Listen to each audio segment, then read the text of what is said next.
All right, Dr. Young, you can go ahead and start recording. What's up, Joy?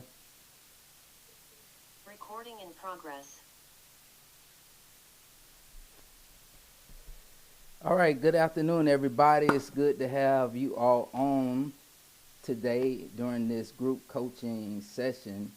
And so some of you may be new to the platform. I did open this up to every client that's in my system. And so we may have people from different backgrounds. You may be in the ministry side, you may be on the marketplace side, but hopefully something taught today you'll be able to glean from and incorporate into your business. And so today I'm talking about how do I know? How do I know whether it's not enough work or too much work? Not enough work or too much work. Now, if you're on the call, you all know how I do. You got to talk back to me. If you're in a situation where there's a lot of background noise and you can't unmute, go ahead, drop it in the chat. Sometimes I can catch the chat, sometimes I can't. But if you want a question answered, please come off mute, ask your question so I can answer it. Yes, yes. Everybody good today? Everybody good Yes. today? Has Fantastic. anybody that's in business or in the marketplace ever been in a predicament where you're trying to figure out how much is too much work? Anybody? Say me if that's you. Drop me in the chat or come off mute, say me. If you ever been in the place you're like, man, do I have enough work? Do I have too much? Or maybe you found yourself in the position where you realize, man, this is kind of hard to figure out. Drop me in the chat. Drop me in the chat. So for most of us, this area, this dark area, happens because we have not done enough detailed strategy and setup of our systems so we can interpret the data.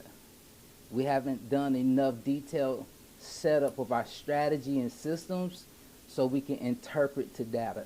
So I'm going to show you two ways today, and I promise you this will help you. This will go a long way.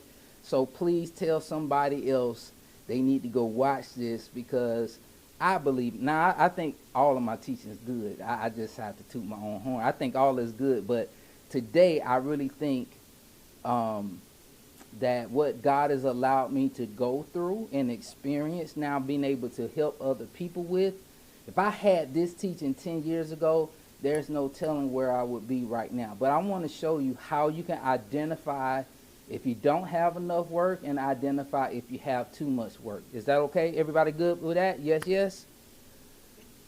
All right. What's up, Mimi? Okay. And so that's what we're going in today, and I have a presentation. So today we have this overview.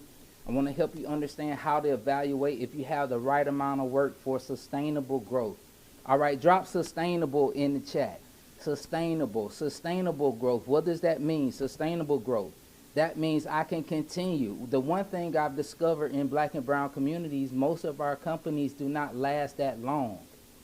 We stay in business on average between a year and a half, 3 years long. Okay. I have been in business, an entrepreneur for over 20 years now, and I'm telling you, from the classes that I teach, Go ACF, Accelerate Central Florida, Nehemiah, he was a part of that class. What's up, Nehemiah? Give you a little shout out. He was a part of that class, ACF. I'm teaching cohort 3 going into this month of March under the African American Chamber of Commerce, and I'm telling you, there's a small percentage of our businesses that are going past 10 years or that's going past $500,000 in revenue.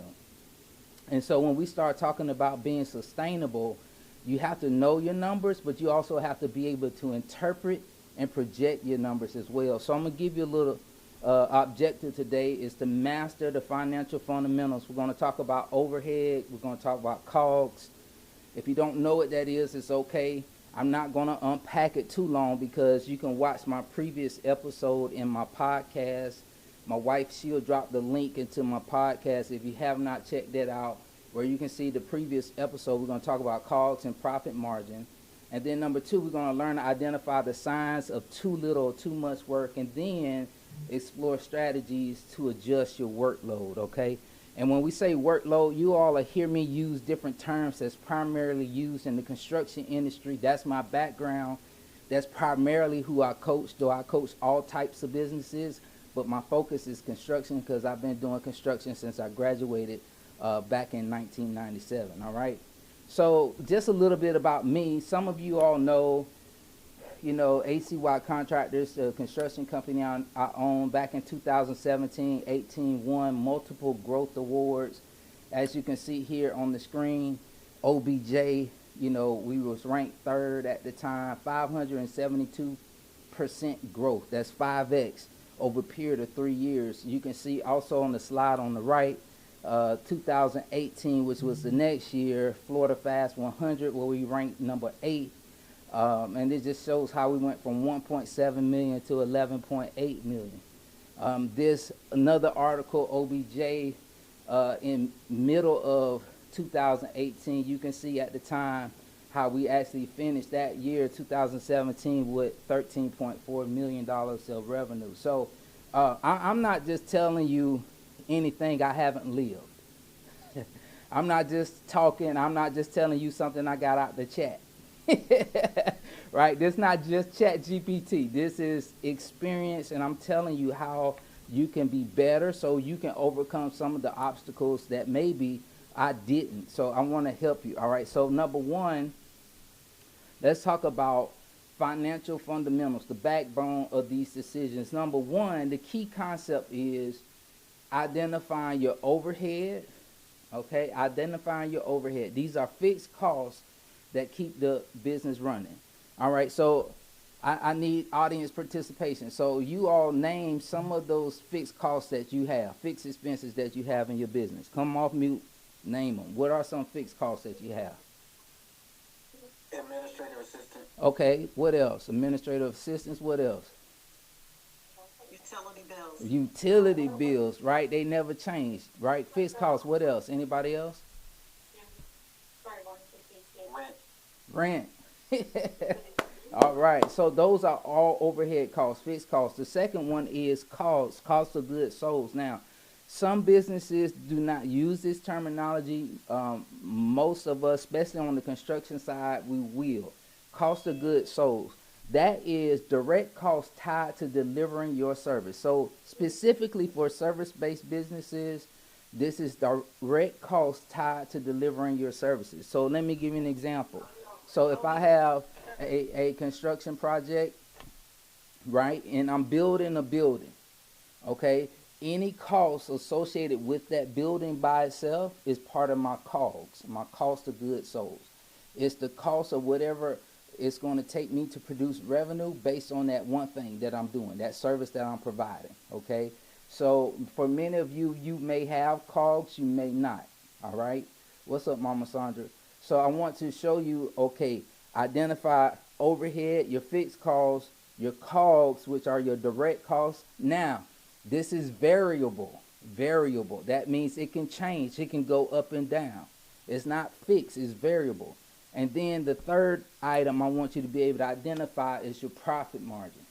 Normally, your revenue less these two items equal your profit margin. Normally, your revenue minus these two items equal your profit margin, okay? There are some exceptions to the rule.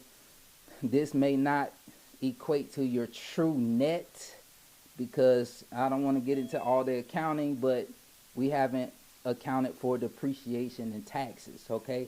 However, let's just talk about profit margin. It's the percentage of revenue that exceeds all costs, all right? So that's the money you make. That's the money you cleared. Everybody with me? Yes, drop yes in the chat if you're still with me.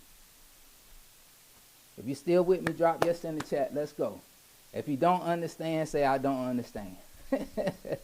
All right, because I want to make sure you get it. All right, so the next thing is step number one. We want to identify our variable costs, okay, and that's our COGS. So the first thing you want to start doing, if you're on a construction job, you want to identify all your labor. So what's associated with your supervision, your material purchases, your subcontractor fees, equipment rentals, site-specific costs, safety equipment, permits, portalets, all of those things, right?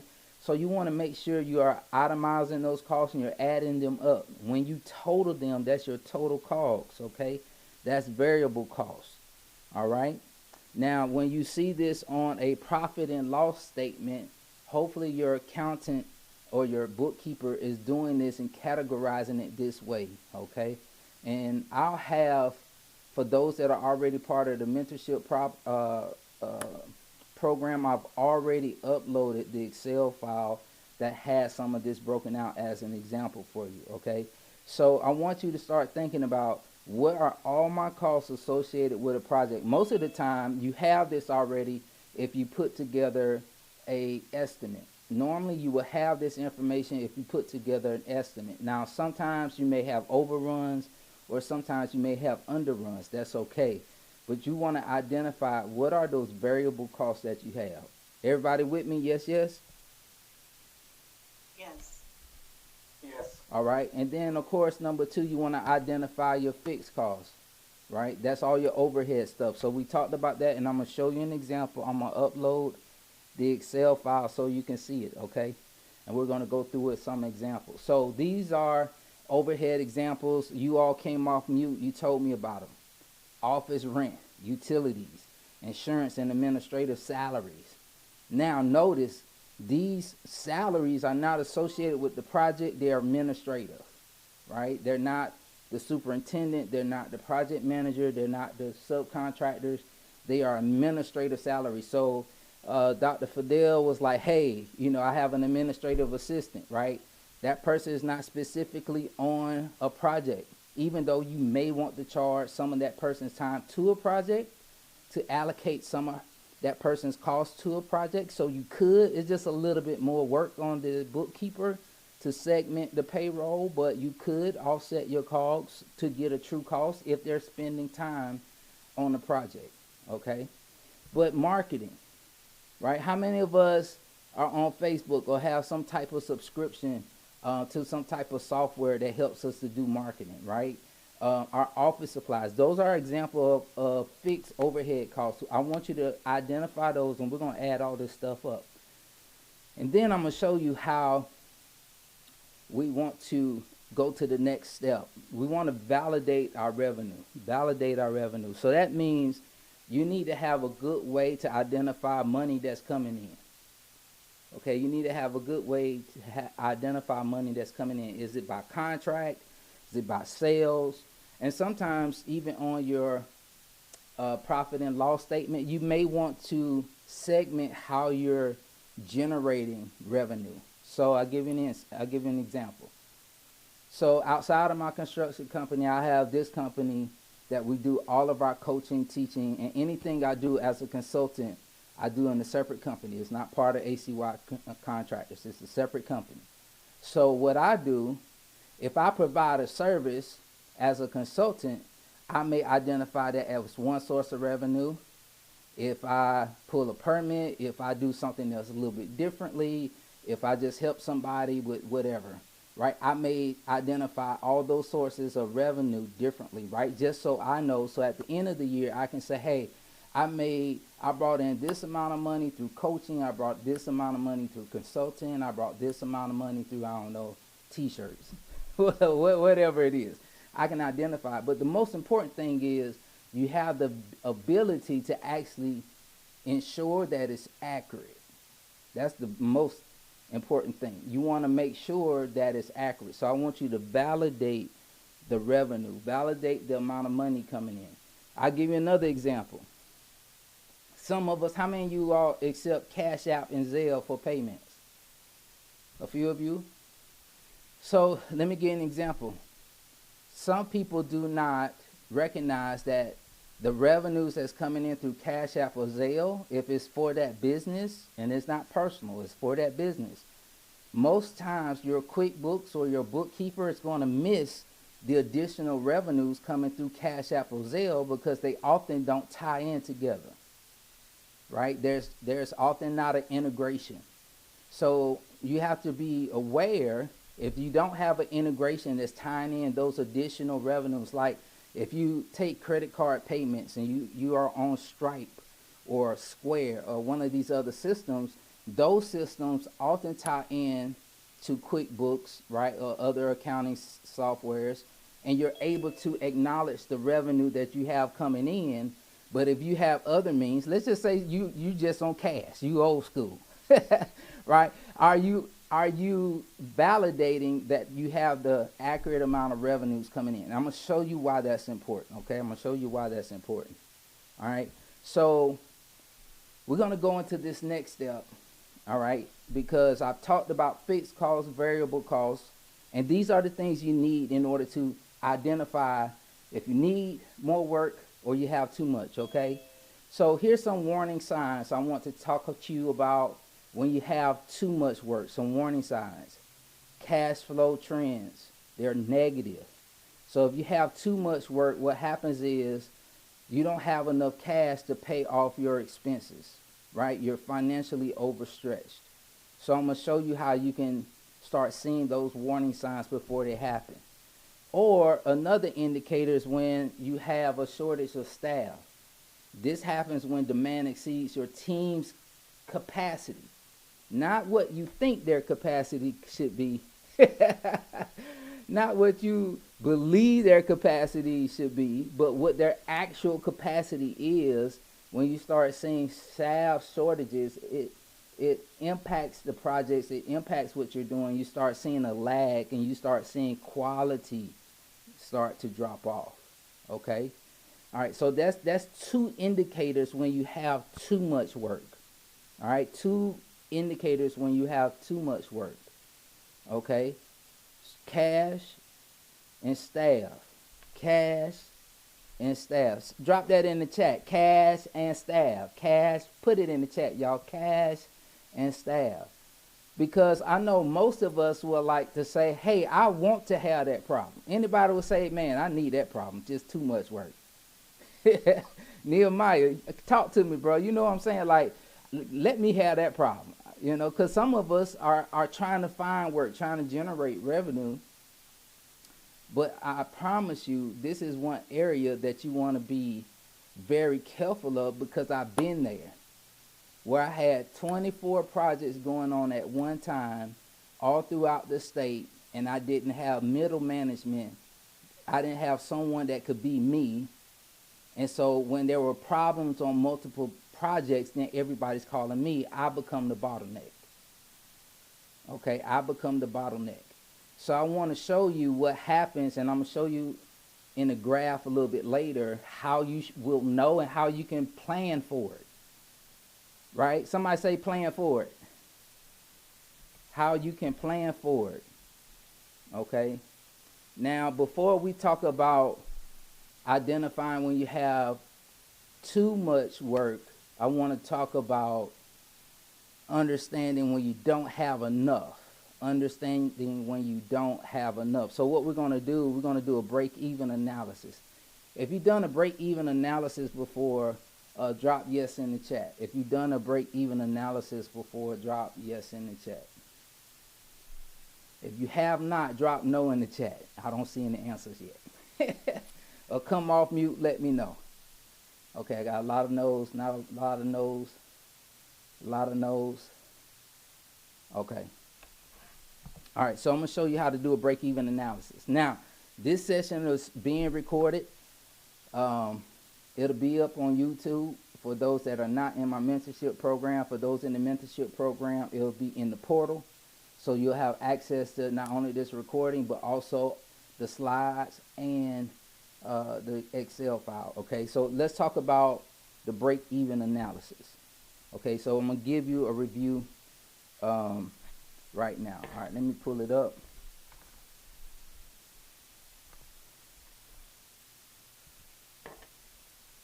Now, let me know if you have a hard time seeing this or not, and I'm going to try to zoom in. Can everybody see that? You got to come off mute and talk to me. Can you zoom in just a little bit more? Zoom in a little bit more. All right, for those on your phone, you got to use those two fingers and spread it. Use those two fingers and enlarge the video. All right. Let me try a little bit. That's about as big as I'm going to get it. All right. Is that better, everybody? Everybody can see that? Yes, yes. Y'all got to talk back to me now. Yes. All right. So, if you're not familiar with financial statements, this is just going to be a brief overview or introduction to it. So there's something called a profit and loss report or income statement. Those two terms are used interchangeably, profit and loss report or income statement. This is the way that any bookkeeper, accountant, anyone in business is able to review what's coming in and what's going out in just general terms, okay? But how we categorize that is very important, all right? So as you can see at the top, we have, and Fidel, you can actually use this to give to your CPA if you want, but at the top we have itemized our income, which is our revenue. I have some ledger codes, prefix codes there as well that we often see on the construction side, and then I have a description. So that's the 4,000, then we have construction income. So this is an example, all right? This is an example. So at this point in time, this company has brought in $1 million of income. The next line says 4,050, 4050 over/under billings. It's $15,000, 547 cents. Now, I don't have time to unpack over under billings today. I'm going to say something very, very quick. If you don't understand it, don't worry about it because I taught this in the previous session. All right? But this is for those that are continuing with me and continuing to build upon what they've learned. So this $15,000 has increased our revenue. That means we underbilled. So this is an underbilling journal entry. We underbilled on some projects, and because we're underbilled, we understated our revenue. So our true revenue position is $15,000 more, so that's an underbilling. So our total gross income is $1,021,336. All right. So you all remember there were three things we were supposed to identify. Right, to know if we have a shortage of work. You all remember that? Come off mute and tell me what were those three things we were supposed to identify. Come on, class. Those that's been on since the beginning. Overhead costs. Yes. The profit margin. Yes. Yes, Joy. Yes. There'll be joy in the morning. Right? Good job. Good job. Right? So our overhead, which is our fixed cost, our COGS, which is our variable cost, and also our profit margin. So now we've identified our revenue, but let's look at our COGS. So we have our COGS here, and I've identified material, subcontractors, I got misspelled, equipment, other labor. Now this is traditionally for a construction company. So your company, your service-based business may be a little bit different, all right? So we have labor associated with the projects. We have payroll that's associated with the projects, those taxes, the work comp, etc. So in a construction business, these are the main categories you will see in our cost of goods sold, okay? All right, so we've identified that totals $899. So we have our revenue, we have our COGS. Now let's go to our overhead expenses. Now, for those of you that are service-based businesses, I want you to really pay attention to this because this is a good list for you to start creating a budget. Because you may look at this list and say, oh, I forgot about that. So this is a real good list of many years of doing business, all right? So I want you to look at this list. We got rent. Some of you all mentioned that. Office supplies, utilities, office phone, cell phone, copier lease, computer expenses, software, which is different. You may have issues with your computer. You got to buy wires, HDMI cables. You got to buy all kinds of stuff, right? Software. So any of your software subscriptions, Microsoft, Adobe, all of that, All right, bank charges, postage, janitorial supplies.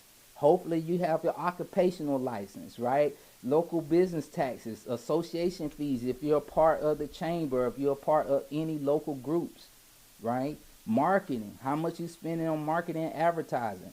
Even if you're just printing out flyers, maybe it's your cost for your digital business card. Like I use POPL, Popo, for my digital business card. Like all of those costs, it could be for marketing, advertising. Okay, there's some more.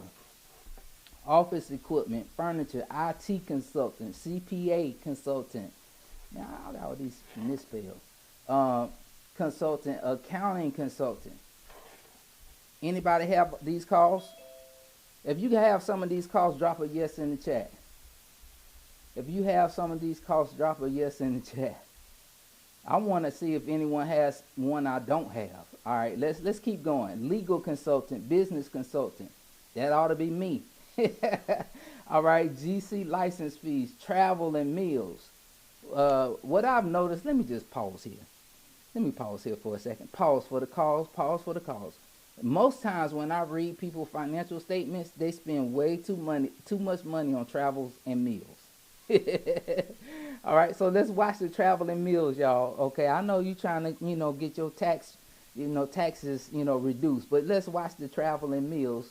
I'll tell you why, because banks look at that as well whenever you try to borrow money. Bad debt expense. Most times you won't have depreciation unless you have some assets to depreciate. Okay, continuing education, safety training supplies, charitable contributions. If you're giving gifts to 501c3s, okay, or giving gifts to churches, nonprofits, maintenance repairs, medical insurance, non-job costed general liability, work comp, life insurance, interest expense, parking tolls, fleece maintenance. So if you have vehicles and you have to, go get them serviced, oil changed, all that. So if you have a vehicle that's in your business name, all right, all of that. Overhead payroll. Now, overhead payroll is different than project payroll. So we mentioned an example on the construction side. If I have people in the office, like an office manager, and all she or he is doing is focus on things in the office, they're not really related to anything in the field. If I have an estimator, somebody that's pricing all of my jobs that's not related to a project, okay, so that's all overhead direct payroll. So they are fixed costs. I have to spend this to do my business. Y'all with me? Yes, yes? All right, y'all with me? Okay. Yes. So now when I total that up, I come up to 279,000. Now look at this. The net profit, we're negative. Okay, we're negative. Now that could be a quick indicator we have a problem already, right? Some people will say, oh, I see, hey, we're losing money. Clear indicator we have a problem, right? Yes? But how many know it's aggravating when somebody come up to you and they can identify a problem, but they can't give you a solution? Anybody? Or is it just me? Anybody ever been in a situation, this going on, I don't like this, and this is a problem, and oh yeah, all of us can identify problems, but do you have a solution? Is anybody with me? Can I get an amen? I know we're not in church, but let's act like it for a second. All of us can identify problems, but can you identify a solution? So for an example, I'll go back and just recap. So we looked at our profit and loss statement. We noticed, hey, the income we have is legit. We checked our cash app, we checked Zelle, everything is being allocated to the right income source. We're reconciling that, it's right. All of our COGS is right. We noticed that. And then we checked all of our fixed expenses, okay, and we subtotaled that. And we have a loss right now. Some of us may be at zero, but that's only identifying a problem. However, what's the solution? What's the solution? Now I'm going to show you the solution. Y'all ready? If you're ready for the solution, say yes. Yes. Yes. I need more people, Celeste. They slipping on me. I don't know what's going on. They ought to know how I teach. What's up, Malachi? Uh, if you ready for the solution, say yes. All right, Yes. here we go. Here we go. Yes. So here is a formula for a break-even analysis. So this is going to help you figure out what's the solution. How do I get to a point where I break even? So what does this tell me? This tells me how much work I need, not only to break even, but to have enough work. I think some of you all missed that. Dr. Fidel, I hope you get that. Not only does it tell me, hey, I'm breaking even on the profit side, but it tells me this is the point where I have enough work. But because most people are guessing, right? Most people, can I just suggest, and I'm going to put this back up on the screen. Most people, can I suggest, we're just going out there chasing work. Or maybe you've worked with me for a while and you say, hey, I have identified a goal or a target for my revenues this year, right? You say, I want to do $500,000, I want to do $1 million, I want to do 2, wherever you are, right? You identified a goal, but you haven't figured out, number one, how you're going to get there, and number two, is it enough? Come through, Michael, come through. Is it enough? Is it enough to actually be profitable? And because we often don't take it to that next step, we continue to guess at how much work we really need. You with me, Joy? So in order for you to stop guessing on how much work you need to generate, you need to run through this break-even analysis. So this is the floor. Everybody shout the floor. This is the floor. This is the floor. So when we're talking, yeah. So this is the floor. So when you start running your numbers, you say, hey, I can't have no less than this amount, right? So if I have less than this amount, I don't have enough work, period. So this is the floor. So the formula is the break-even revenue. That says the break-even revenue says this is the amount of revenue I need at the floor. So this basically is going to cover all of my expenses. Okay? So the formula is fixed costs. We talked about what our fixed costs are. That's our overhead costs. Divided by, and this is where it gets a little complicated, divided by, in parentheses, 1 minus the variable cost, which is our COGS, divided by revenue. All right? So I broke it down, and I said overhead expense divided by 1 less the COGS divided by revenue.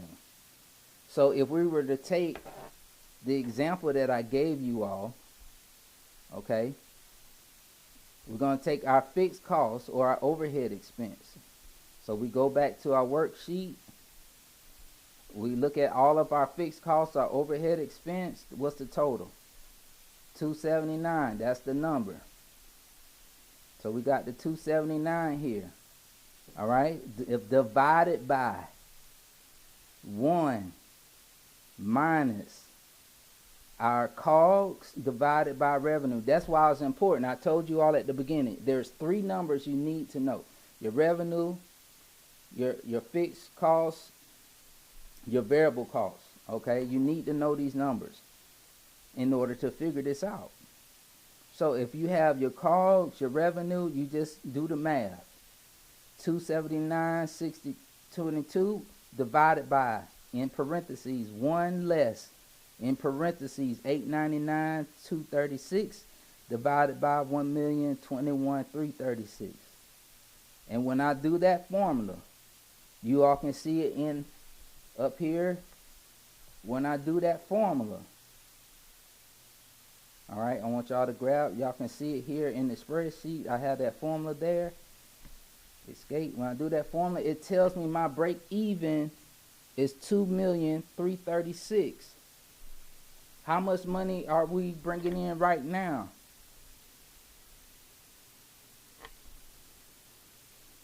$1,021,000. Yes, 1,021,000.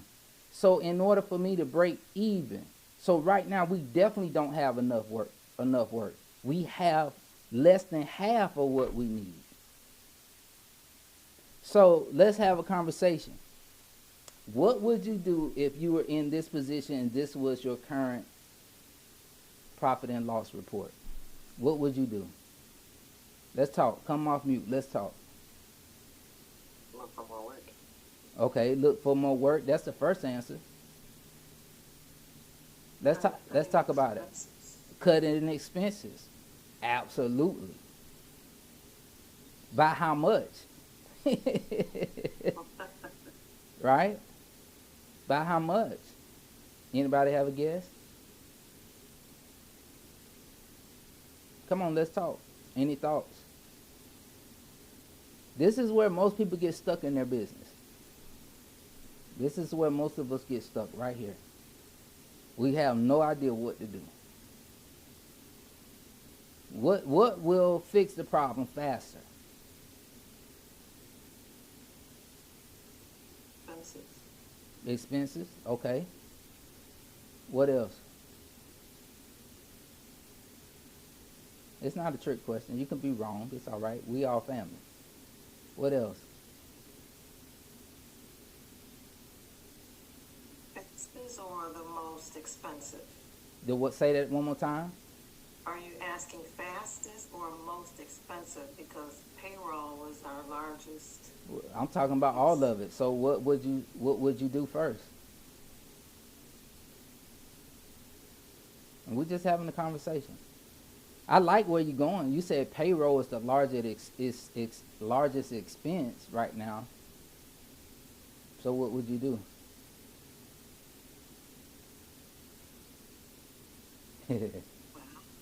Come on. And resources background, I'd hate to cut. Yeah, but we're talking. job cuts. Yeah, but think about it. We're talking about whether the business will continue to exist at this point. So let me put this back up on the screen for a second, because this is where a lot of us in our community fail. We have this happen in the middle of the year, and we do what happened on this call just now. We lock up, we freeze, and we act like we don't know what to do, because if we don't make immediate changes, let's just say this is June. If we don't make immediate changes by December, what's going to happen? Business will go under. It possibly could go under. The only way it won't go under is if we have this amount of money already in the bank. Right? That means now I'm using a different report. I'm going to my balance sheet, right? I'm going to my balance sheet and seeing how much cash we have on hand or how much equity we have in the business, because we may have some assets we can sell.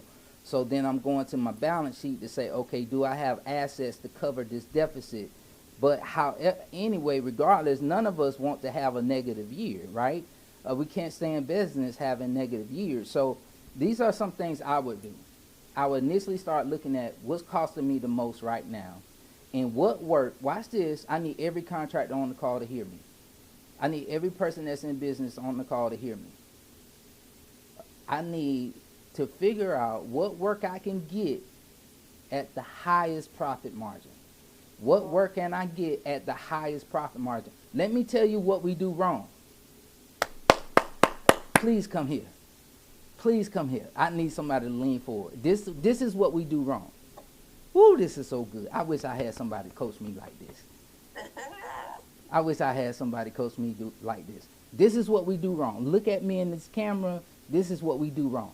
We panic. We cut people we need, right? Which is probably important, but we cut people we need. Then guess what we do? We go sell work too cheap. That means we discount our prices, Celeste, to get more revenue because we're hungry for revenue, but we don't understand that the profit margin is the only thing that's saving us. The profit margin is helping us to recover from the deficit. when we don't have enough profit margin, it's only making the matter worse. Oh my God. Wow. This is so good. And so that's what happens. That's what happens when we panic. That's what happens when we don't have insight on the numbers to say, okay, I'm going to go find work, and I know we need work, but it has to be profitable. We can't lose money on it. So I have to do everything possible to ensure we make money. Otherwise, I'm only making the situation worse. Are y'all with me? Yes. Okay. All right. So that is a class on understanding how do I know if I don't have enough work. Number one, we got to run a break-even analysis. Break-even analysis tells me this is the floor. I have to make at least this amount of money, right? I have to be at least here financially in order to make money, to identify I have at least enough work, right? That's the floor. That's where it starts. Anything above that is great. Y'all with me? So now I'm gonna show you how you know when you have too much work. Too much work. I hope this is good. I hope this is good to you all like it's good to me right now. Woo. Dr. Young, I'm doing okay.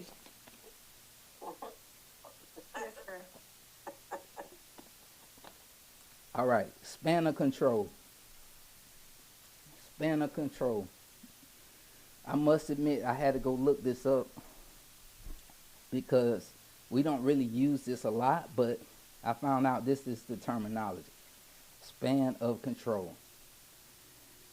We use the span of control as a guiding formula to decide when to add middle management. Okay? I gave you all the example of how we grew over time. Some people say, yeah, ACY, y'all grew too fast. I don't believe I grew too fast. I believe that the management I had in place, I needed more of it. Okay? All right, so it's important as you grow, when you start getting more and more work, you have to project a couple of things. You need to project for cash, you need to project for staff. Project for cash and project for staff. So when you're talking about the span of control, the rule of thumb, and this is my rule of thumb for you in a construction business, all right? Now, some of you all in different industries, it may be a slightly different, but if you're in the construction market, this is how I'm suggesting to you, you order your business, and I'm going to show you visually. When the span of control exceeds 3 to 5 employees per manager, it may be a sign that the existing management structure is becoming overstretched and additional layers are needed, okay? So who is responsible for the task and staff, all right? So I'm going to give you an example, and I'm going to show you this visually. But let me unpack this a little bit more, okay? Think about it. If anybody on the call been a supervisor before, drop yes in the chat if you've been a supervisor. Okay, I see Gary, you got your hand up. Yes. All right. Now, what happens when you have your own work to do, but then you're also supervising other people? Right. Are y'all with me? Right. So you, on one hand, you have your own task, and on the other hand, you're managing and supervising people. Right? Now, would you agree that if you only had your task to do, you could do more tasks? Or if you only had to oversee people and didn't have any other tasks, all you did was oversee people, right? You're that guy, anybody drove by a job site by like a traffic signal, and it's one guy with a big belly just sitting there smoking a cigarette, and he don't have not one tool in his hand, and all he doing just watching everybody. Just watch. It's almost like he don't even move the whole day. He just stand there, right? It's kind of like that, right? You know, it could be a female, but most times we see a male out there. But, you know, can you just imagine just all you had to do was just supervise people? No paperwork, No specific task. You just watching people all day. That's your job. Now, would you agree you can watch more people if you don't have any other tasks? Sure. Yes? So I'm going to show you what happens is we have to now manage how many tasks to how many staff we're overseeing. Task to staff. Come here with me, all of you CEOs. How many of you are all CEOs? If you're a CEO, drop CEO in the chat. I'm a CEO. So come here, CEO. So this is what's important. If you have to oversee more people than you have time to do your own tasks, that tells you you're going to become a bottleneck. At some point, you become a bottleneck. That means you cannot handle everything at one time. That means your output, your level of productivity slows down. And it's the same way with anyone else. This is one mistake a lot of us do as CEOs. When we hire someone new, I'm going to say it again. When we hire someone new, we tend to offload everything onto them as if they can handle everything that we couldn't handle. Are y'all with me? Why do we do that? Right? We offload everything we couldn't handle onto them as if they can handle it. No. If we can't handle, stop thinking they can handle. Because most likely as a CEO, you already know how to do it. You already understand it. Even if you hire someone that's skilled, we have to be careful that we don't offload all the tasks and all the supervision onto someone else, because all we did was shove the same problem to someone else and paid more money for it. All right, so I'm gonna close with this. I'll be done in 10 minutes. So the rule of thumb, when the span of control exceeds 3 to 5 employees, and that's going to depend on if you have tasks. Okay, if you have tasks, I'm going to say keep it at 3. If you don't have tasks, you can be at 5. That means if you're a supervisor, you can manage 5 people. So any organization I normally go into, I recommend if someone's a supervisor or a manager or have people under them, that they're not exceeding 5 people that they oversee. If you're a president or a CEO, you shouldn't ever have to oversee more than 5 people. That's my recommendation. Because most of us can't handle more than that. And if you have tasks, you probably need to reduce it from 5 to maybe 3. Are y'all with me? Yes, yes? Okay. So, some practical considerations. If you notice delays in decision making, communication bottlenecks, these can be indicators that your managers are overloaded. Okay, so stop thinking they're being lazy. Stop thinking they're loafing off. Maybe it's possible they're overloaded. Okay, you just have to investigate. It could be either or. Now, let me show you some examples. Now, here's an example, and let's talk about it. Some of you all may need to come off mute. We have an owner who's like a senior supervisor. This person is overseeing how many people?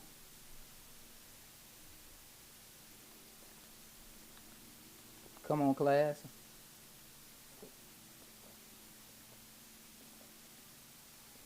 Everybody can see my screen? See 5. 5. Direct reports. Direct reports is 5. So that's the big gray boxes. So the direct reports, they have 5. Okay. So is this person maxed out? Yes. Okay. Can this person do any tasks?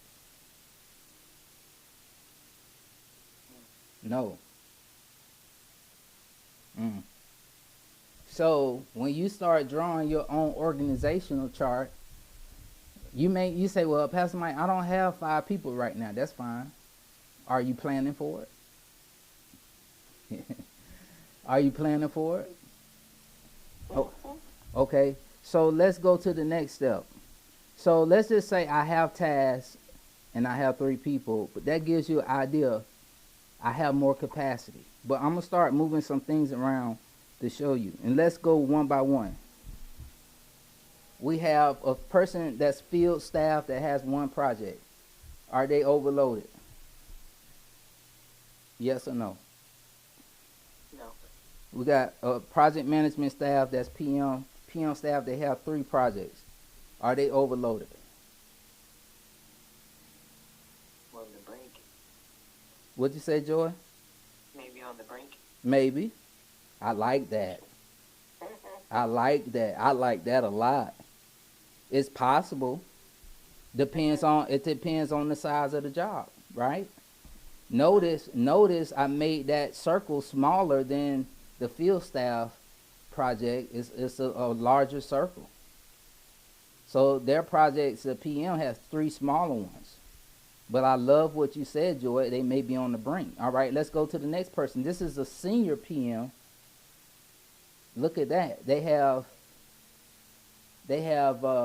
3 projects, 1 type, and 2 the other. Do you think they're overloaded? Yes. Most likely. Can they oversee anybody? No. No, probably not. Same thing, estimating staff. Let's talk about the office staff person. They're overseeing 2 staff people, and they have 1 project. Are they overloaded? Maybe not. Maybe not as much. But we may need to investigate, right? You get the point. All right, let's go to the next slide. Now, what we're going to do in this example, we're going to transition. The company is growing. So now we just added another project, and it's a significant size project to the company. We're talking about 1 project we just added to the company while everybody else has all this already going on. Let's see what happens. I had to hire another field person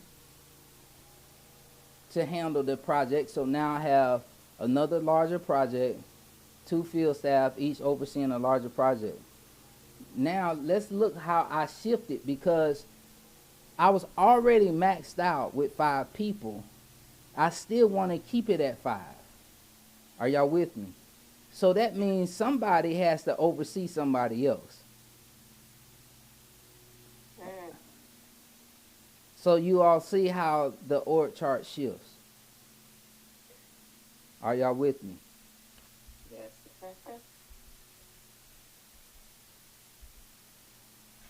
Okay, we also added a project management staff person, and they can take on 3 other projects. So I want you all to kind of get a feel for when you start having too much work, you're going to start feeling these bottlenecks within the company and the organization. And at some point, you got to pull the trigger on when to plug in a person and where. Let's look at another example. What you all think about this example?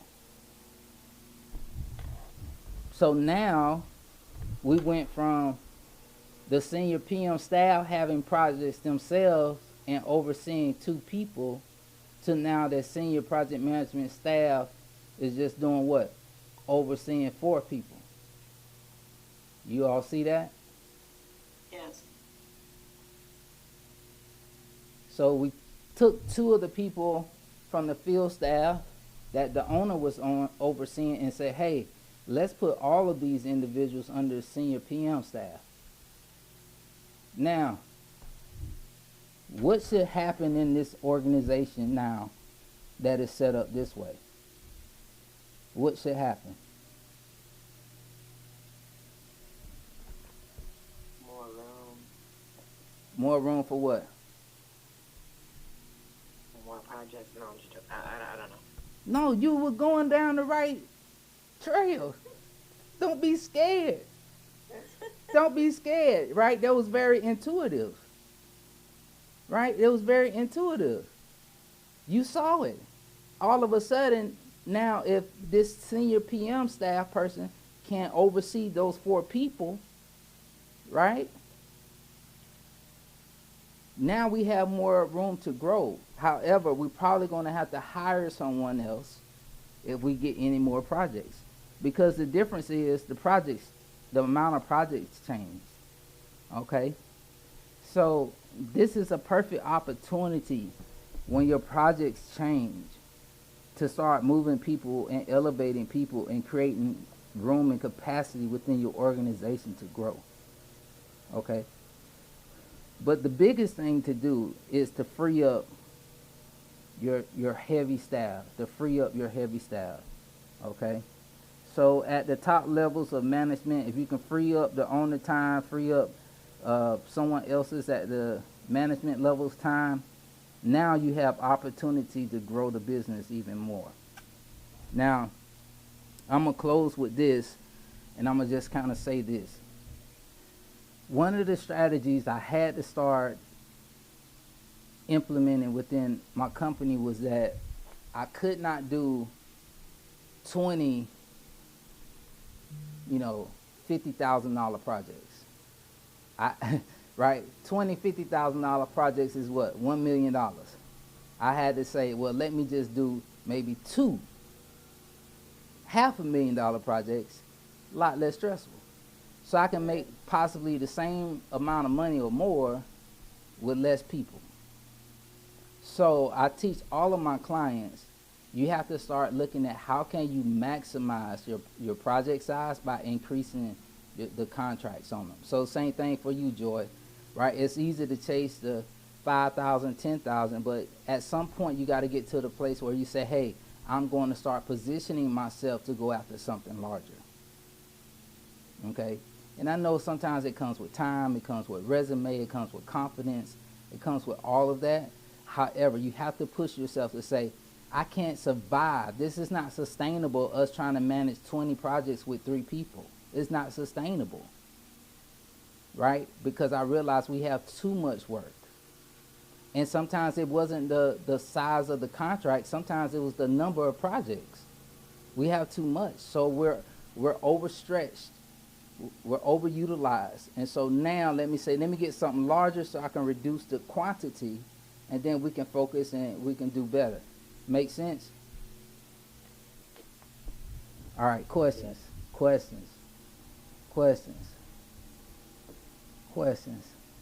Ooh, somebody got like, Lord Jesus help me. Oh yeah, I do this. All right, so questions. I don't necessarily have any questions, but I just want to let you know that this speaks to exactly where we're at the moment, because we're looking at expanding, and I think I mentioned to you on the last free call we had, or the value add call, but yeah, I appreciate it, and I'm definitely gonna be watching that this YouTube for sure. Oh, absolutely. So make sure you all go back. I think I'm gonna have to clean up the sound because we got a lot of static on it. But yeah, for sure, go check that out. Dr. Felicia will drop that link in the chat. Any other questions, comments? Well, thank you. This has helped a lot. And I tend to stick to the easy stuff, but it's been in my spirit to go bigger because there's more. But that will help with our small team that we have right now. So thank you. You're welcome. So yeah, so think about that. What does your strategy look like, right? So many of my clients, I try to have them do an org chart for 3 years. What does a 3-year org chart look like? So as you say, hey, I want to do $500,000 this year, I want to do $1 million next year, and $2 million the following year. How does that impact your staff? So you have to also think about your staff as you're also thinking about increasing your revenues, right? How many projects is that? How many contracts is that? Are they managing more caseload or less? So you have to really be strategic about that. So even the pursuits you have, start thinking about, okay, what is our strategy for the pursuits? Because it directly impacts all of the resources that we have. Okay? All right. Cool. One more question. How No worries. can we? I mean, you're a coach, right? So but in the near future, I'm gonna have to get with you because this is good. Awesome. All right. Awesome. Okay. Well, I want to say thank you very much. I didn't know what to expect, but it did exceed even those expectations because you covered some things That was a review for me a long time ago. However, so many other new things as I look at the possibilities of going forward, because I've always been an individual contractor. As I was talking to someone the other day, they said, well, maybe I can come along and partner with you, Yeah. etc., things like that. So this gets me to thinking about expansion Yeah. and scaling up from just a single individual doing all the work myself, Right. 9 to 5, and then after that, Right. additional Right. contracts. So thank you very much. This just broadens my horizon. Awesome. To kind of go along with your thought when it comes to partnering, I can't recall if I do have something on YouTube on partnering. I know I have it in our portal because I do extensive teaching. I advocate for partnerships. Matter of fact, before I came on this call, I presented with my partner, which is Williams Company. They've been around in Orlando for over 100 years. We built Evans High School together. We built the ACE school down in Paramore together. I've done probably at least over 20 schools, brand new construction with them as their partner. And today we presented on Boone High School, which is $100 and some million construction project that will start and go into 2028. So I say this to all my clients: it should be another revenue stream and not your main source. Right? So look at partnerships as, hey, this is just another vehicle. It's not the primary vehicle. So you should have multiple vehicles to get revenue into your business, and partnerships is just one. So I don't want to go into that detail, but I do teach on different types of partnerships, whether it's association agreements, whether it's joint ventures, which is a separate company, and that helps your business in different ways. And so if you want more information on that, let us know, and we'll try to get that over to you. So yes, I continue to employ everybody on this call, look at partnerships, but don't look at it as the primary way you do business.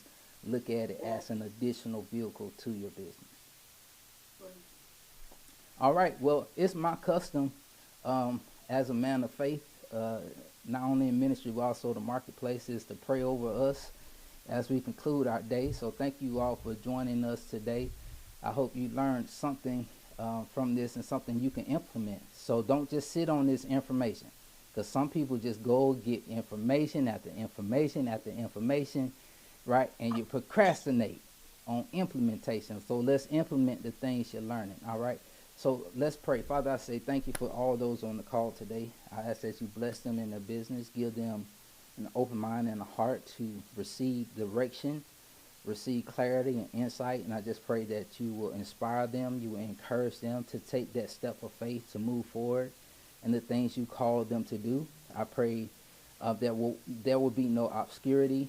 There will be no confusion, for we know you're not the author of confusion. But I just pray, God, that you will direct their path and just give them the encouragement they need to step out. And I ask that you bless them exponentially. And we just thank you, God, for our businesses to be sustainable, to overcome and outlast the storms of life. And we just thank you for giving us strength. And as we fulfill the remainder of this day, we say thank you for your blessings. In Jesus' name we pray. Amen. All right, you all. God bless you all. Amen. All right. God Thank bless you. y'all. You're welcome. God Bye-bye. bless you.